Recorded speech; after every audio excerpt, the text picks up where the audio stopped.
Hello, this is a little tour of the Pilar Valley Railway.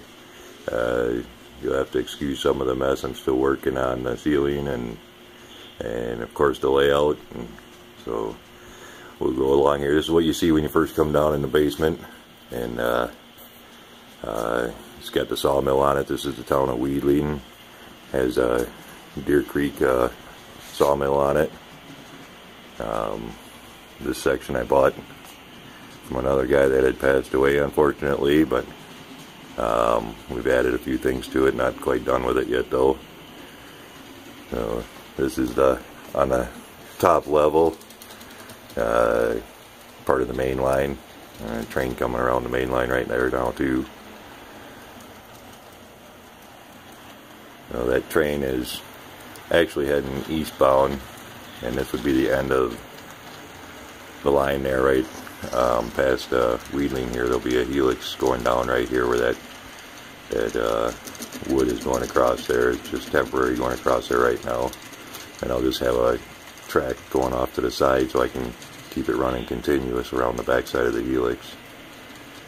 So this is also a piece that I got from the guy too. It's a harbor scene. So we'll finish this off here with the road and everything.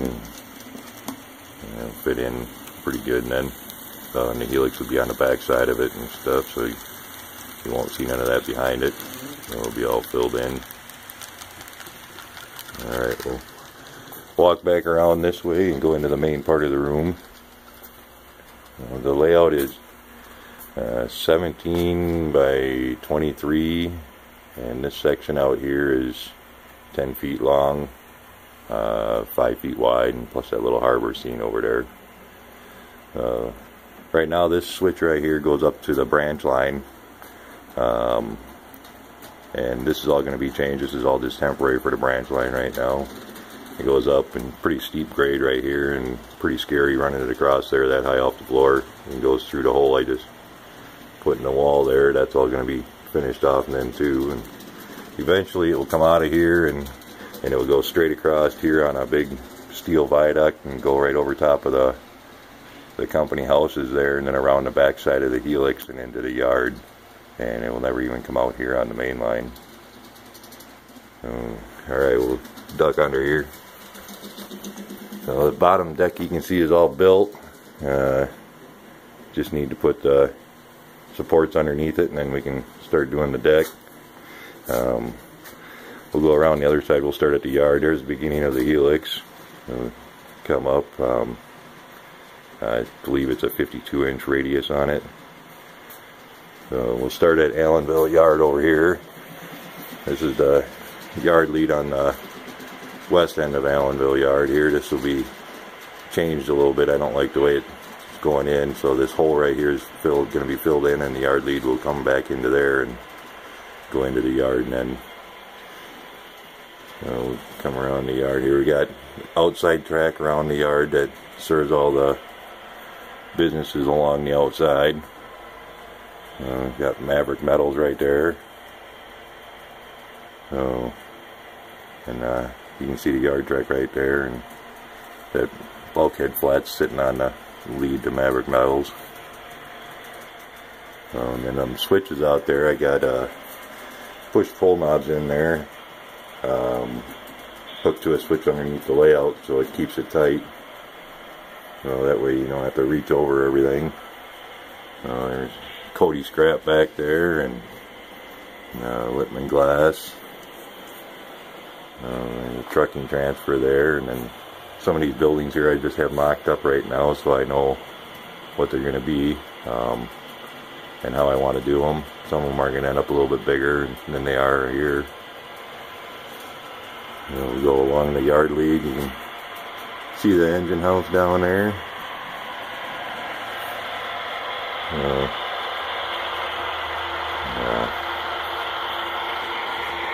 Looking back the other way.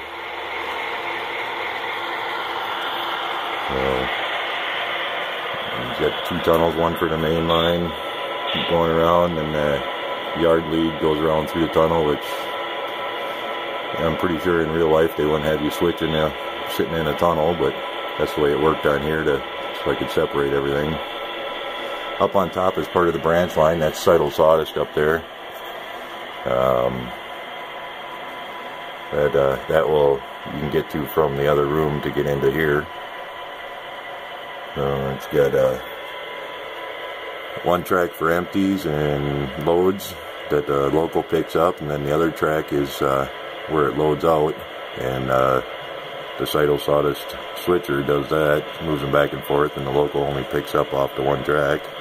There's also a runaround track up in there, and so they can come in. Usually it backs in, but there's the engine house for the switcher, and that's where it comes in from the other room. Then the main line comes through here on the bottom, and just goes between the two tunnels here for a short distance. And that's another part of the branch line up there on top. The cars that are sitting there are on the Rickety Rock house track, which is just where the local turn drops the cars and picks up loads. And then Rickety Rock has a switcher that brings them out there, and the loads out and picks up the empties, brings them back to Rickety Rock. That way the local turn doesn't have to mess around switching up there. And then the main line's running through the tunnel here. You can see I don't have the bridges done quite yet, so you can kind of see the back side of Rickety Rock there. And main line comes through here as it keeps heading east, and goes through a little rock cut, and branch line up there is also going through a rock cut. So scenery goes all the way up just about to the ceiling here. So this will all eventually be filled in with pine trees. So we're not up above the trees yet, so it's going to be filled in with trees. So, and when you come in on the main line here, this is Deer Creek. They just got a team track right here, and the local switches out that there coming through, and up there on the top is White Pass Landing on the branch line. So they usually just loading pulpwood out of up there. It'll eventually go down to the bottom level to the paper mill. As we go along, you can see that tunnel to the right is the tunnel that goes over to Untitled Sawdust, and tunnel to the left keeps on going through the branch line and goes through my shop and back out that big grade that we had at the beginning. Come around on the main line. This is Mountain View that we're coming into. Branch line there also, it all runs behind this mountain all the way across. So when I put it up, part of it settled in, so I had to push her back out, reach underneath, push it back out, and build it back up again, so it didn't do it. So this is Hillside Lumber Mill down in Mountain View.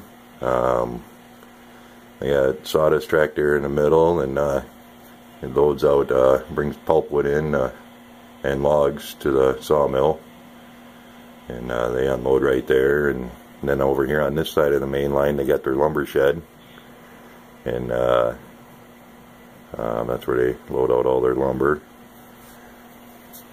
So Mountain View here has a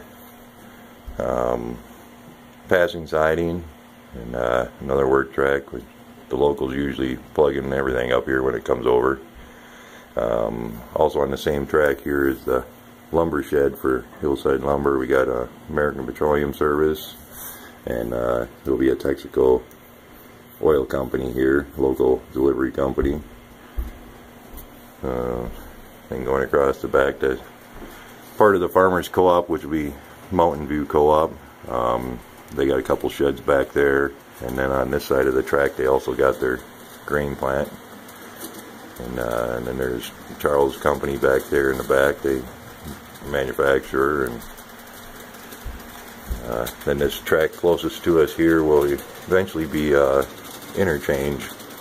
It goes up that way, and it'll just dead end up back there behind some trees. So we can get a little interchange traffic coming into here too. And then it goes back around, and over here to Wheeling, and then back over to the yard again. This bottom level here, it'll be coming down the helix here and then going across this way as it keeps heading eastbound. And there'll be a small rural town through here, and then it'll be just some open flats. This will be the more of a Midwest scene down here on the bottom. And goes around. There'll be another pulpwood loading siding off to the side through here, and it comes around to the bottom side over here, and there'll be another little rural town in there and stuff with some elevators and everything. And wanted to kind of keep it to a minimum on switching and everything over here with the yard up on top, so people aren't getting everybody's way. And then it'll come around the bottom here, and there'll be river and everything going through there crossways, so there'll be a couple bridges through there and stuff for the main line. And then we'll come around this way, and over here, this whole side from the outside corner here all the way to the inside corner will all be the paper mill, and they'll have their own yard tracks and everything in there, and own switchers and all that good stuff. And then when it gets around to this side over here, I'm not really sure what I'm going to do yet. Might be another little, like an urban scene or something with some street switching and stuff like that. And then it's also got a hole down here on the bottom so I can go into a staging yard inside my shop there. And so I got trains coming out that way then too. And this one is just going to end here at the bottom. That way only one duck under is enough. I don't need no swing bridge or nothing. Alright, we'll head around into the shop and where the elder tracks are coming out in there. Alright, this is my shop here where all the nasty stuff happens. You can see the other engines I've been working on and all this good stuff. Paint booth back there, and all kinds of good stuff in here. And this is where the branch line comes in from outside behind that hill there. And I just got scenery in here because this is the very first part I started on, and I just wanted something to look at besides plywood. So we just put that in there. And there's also a little interchange yard in here. I got a train that comes up from Allanville and comes up through here, and this is Beaver Creek, and it can do some more switching just to add a little more, and then it heads back to Allanville and just move cars around. And it goes around through here and back out the tunnel, or it goes across that high bridge. So then down there on the bottom is where we'll have the staging for that lower level there, and come in through there. And that's about it. And then for the Pilar Valley Railway, maybe when we get her a little more done here this winter, we'll take another video. Alright, thanks for watching.